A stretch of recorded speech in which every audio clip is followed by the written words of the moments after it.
Bonjour tout le monde. Grande journée aujourd'hui. On a beaucoup passé de temps avec une famille pour faire une puja. Donc c'est un rituel pour invoquer la présence euh, de Krishna, Vishnu. Krishna est un avatar de Vishnu. Vishnu et Lakshmi, qui sont le parèdre. Donc des pratiques des rituels très, ce que j'appelle maintenant la religion extérieure. On invoque, on nourrit, on donne de la nourriture aux divinités. On, on leur prépare avec des mandalas, on leur prépare la venue, etc. Il y a tout un rituel, mais on sent que c'est automatique, quoi.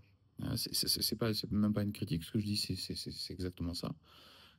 On lit les prières on dit les prières dans un ordre, on met des pièces, on met des fruits, on met tout ça, c'est très très ordonné. Il y a un prêtre qui fait ça. C'est un peu monotone,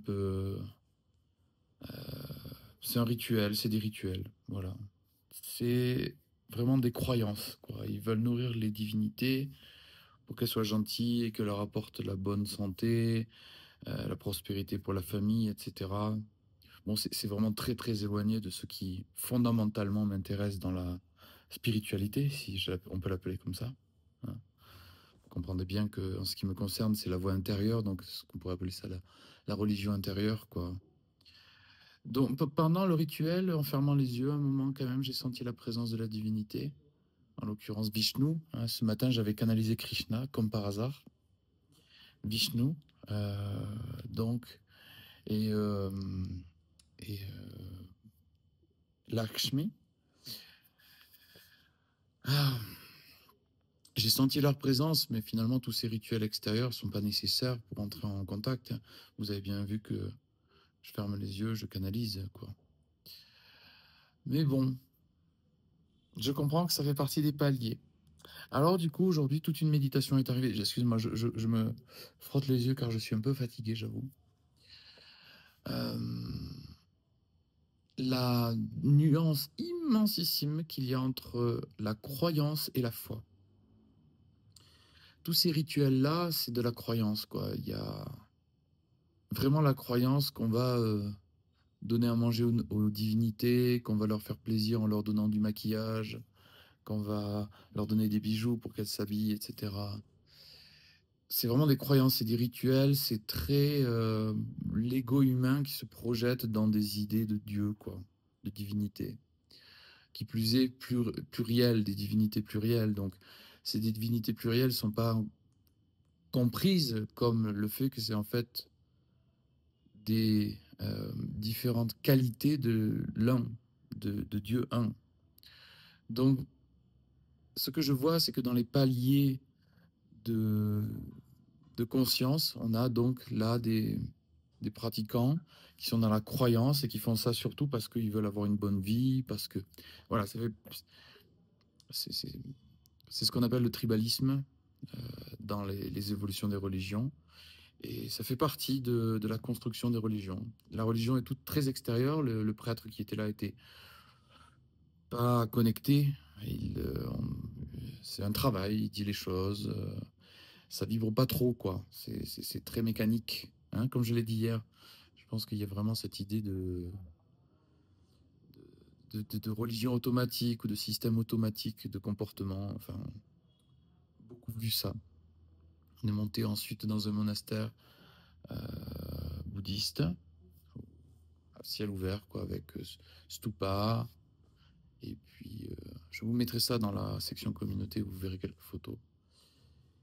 Et avec les moulins à prière et tout. Et pareil, les gens sont tout dans la mécanique. Il y avait même des moines qui tournaient autour en boucle et qui répétaient des mantras. Et c'était complètement mécanique.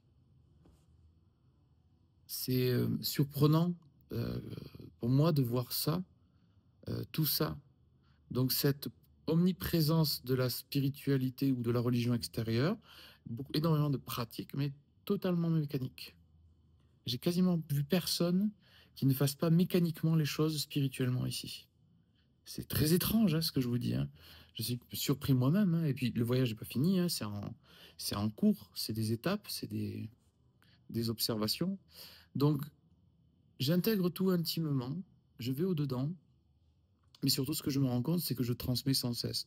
C'est-à-dire que l'instrument que je suis, avec les membres du groupe, les situations, etc., on vient me poser des questions, et là, par contre, je transmets. Dans la transmission, il y a du sens. Vous voyez?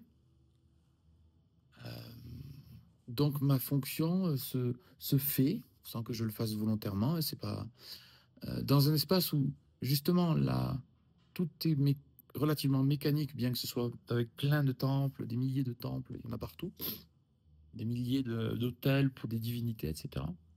Des milliers de gens qui pratiquent sans cesse, mais très mécaniquement, ils font ça, ça, ça dans l'ordre, d'une manière très... Et par contre, on vient me demander pour donner du sens et de la profondeur. Et, et partager aussi, parce que les êtres aussi en présence vivent des choses intérieures. Donc, c'est un voyage qui est étonnant pour moi. Je peux être ici canaliser Krishna, ou je peux être chez moi à Strasbourg et canaliser Krishna. Et le cadre est très beau, il y a des très beaux temples, il y a une très belle énergie. Ça c'est certain. Dans l'Himalaya, avec ce sentiment d'ancrage très naturel qui t'apporte cet ancrage dans la présence, dans le corps, dans la vibration. Mais je suis surpris de voir ce que Krishnamurti appelait du tribalisme, quoi, hein. Des rituels. Alors oui, il y a un petit peu, mais j'essayais de voir donc là le prêtre qui faisait en sanskrit, et puis qui faisait les mandalas au sol, et puis que chacun donnait à manger pour la divinité, et puis etc. Je sentais donc cette énergie à l'extérieur, donc la religion extérieure, et puis je me connectais à Vishnu en moi et à Lakshmi en moi, et puis je me rendais compte que je sentais infiniment plus. L'atmosphère qui était là, et puis ce qui était vécu à l'intérieur, était vraiment à des niveaux complètement différents. Donc la religion extérieure, elle est ces rituels extérieurs. On fait donc des idoles, on glorifie des formes extérieures, c'est une partie, jusqu'à ce que la métanoïa se fasse, et on rentre à l'intérieur, et là on rentre non plus dans la croyance, donc dans des idoles extérieures, ou des pratiques, ou des idées, mais on commence à rentrer dans la religion intérieure, dans la foi, qui se développe petit à petit, où on rentre en contact avec notre nature profonde, le divin.